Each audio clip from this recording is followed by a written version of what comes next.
What's up guys, I'm Matthew Campoli, and in today's video, we're going to be talking about all things Airbnb investing in the city of Toronto for the summer of 2023. Primarily, we'll be talking about the regulations here in the city of Toronto and how you can operate as a short-term rental investor and operator.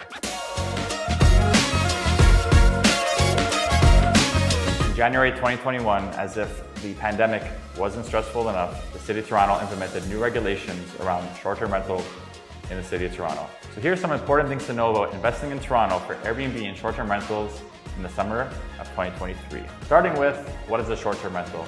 Short-term rental is defined as any rental that is less than 28 days. This next list I'm going to share with you is crucial to know regarding the regulations around short-term rentals in Toronto. Number one, it needs to be your primary residence. You can't invest in a place anymore and claim it as an investment, throw it on Airbnb, and that'll be okay. The city is cracking down and requires it to be your primary residence in order to operate it as a short-term rental. Number two, short-term rentals are limited to 180 days out of the year. So if you're trying to short-term rent your place for 365 days, it's not going to happen. The city will come down on you. You can only short-term rent, which is 28 days or less, for 180 days out of the year. Number three, you must register your property and get a license with the city of Toronto and pay a $50 registration fee.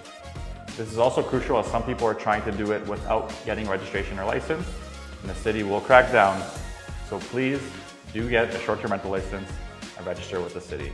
Number four, hosts are responsible for paying a 4% MAT or municipal accommodation tax on short-term rentals of anything less than 28 days. The city will send you an email to fill your quarterly MAT report. Number five, for all you people looking to arbitrage out there, tenants are allowed to become an STR operator with the city of Toronto. You just need to follow the same guidelines and regulations by claiming it as your primary residence, and obviously, please run it by your landlord and get their permission. Although these rules and regulations may seem a little defeating or hard to navigate, on the bright side, you can think of it this way.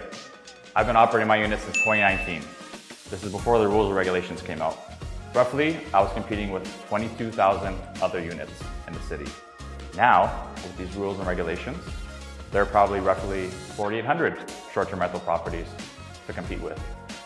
The world is back, Toronto is back, tourism is back, full force. You can only imagine the amount of demand for this small sample size of short-term rental units available to rent. In turn, our revenue has gone up significantly. So Toronto continues to be an amazing place to own a short-term rental investment. So if you guys liked what you heard today, please subscribe to this channel, share with your friends that would find value in this. Leave a comment below. I answer all the comments. Thank you guys so much for tuning in. I hope you've been enjoying this channel so far, and we'll see you at the next video.